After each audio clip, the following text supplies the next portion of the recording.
বাংলাদেশে অনেকগুলো ইসলামী দল আছে, এর মধ্যে কোন দলটিতে আমরা যোগ দিব, এরকম একটা প্রশ্ন কিন্তু আমাদের মাঝে অনেক সময় ঘুরপাক খায়। আমি একটা জিনিস অ্যানালাইসিস করে দেখেছি, বাংলাদেশে যতগুলো ইসলামী দল আছে এর মধ্যে জামাত হচ্ছে সর্বশ্রেষ্ঠ। আমার এই কথা বলার পিছনে অনেকগুলো কারণ রয়েছে। যেমন বাংলাদেশে জামাতি ইসলামের নেতাকর্মীরা যে পরিমাণ জুলুম নির্যাতনের শিকার হয়েছে, আজ পর্যন্ত বাংলাদেশে কোনো ইসলামী দল এত জুলুম নির্যাতনের শিকার হয় নাই। বাংলাদেশের জামাতি ইসলামের নেতাকর্মীরা ফাঁসিতে ঝুলেছে, জেল খেটেছে, জরিমানা দিয়েছে।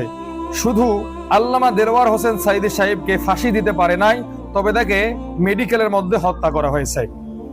এখান থেকে একটা জিনিস বোঝা যায় যে জামাতের নেতারা ফাঁসির দড়ি গলায় নিতে রাজি, বাতিলদের সামনে আপোষ করতে রাজি নাই। দ্বিতীয় নম্বর কারণ হলো, জামাতি ইসলাম মানে এমন একটি সংগঠন যেখানে আপনি সব সেক্টরের লোক পাবেন। এখানে ইঞ্জিনিয়ার আছে, ডাক্তার আছে, বিজ্ঞানী আছে, সায়েন্টিস্ট আছে, এমনকি প্রশাসনিক কর্মকর্তা আছে। এইভাবে প্রত্যেকটা সেক্টরের লোক এই জামাতের রাজনীতির মধ্যে আছে। তিন নম্বর কারণ হচ্ছে, বাংলাদেশে যারা মূলত দিনদার নেককার, যারা দুনিয়ার মোহাব্বত করে না, যাদের সম্পদের পাহাড় গড়ার ইচ্ছা নাই, এই সমস্ত ব্যক্তিবর্গরা এই জামাতের মধ্যে অ্যাভেলেবেল।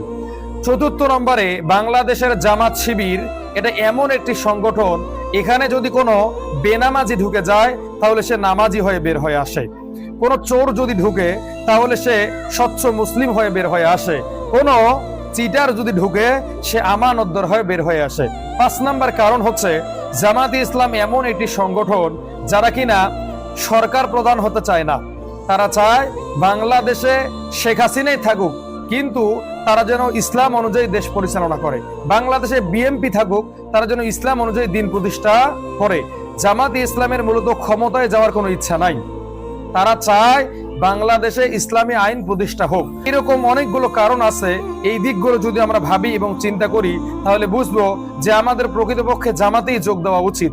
এখন আমাকে যদি কেউ প্রশ্ন করে আসলে আপনি কোন দলের সাপোর্টার, আপনি কোন দলকে ভালোবাসেন, তো আমি তাদেরকে বলবো আমার কাছে সব ইসলামী দলই প্রিয়।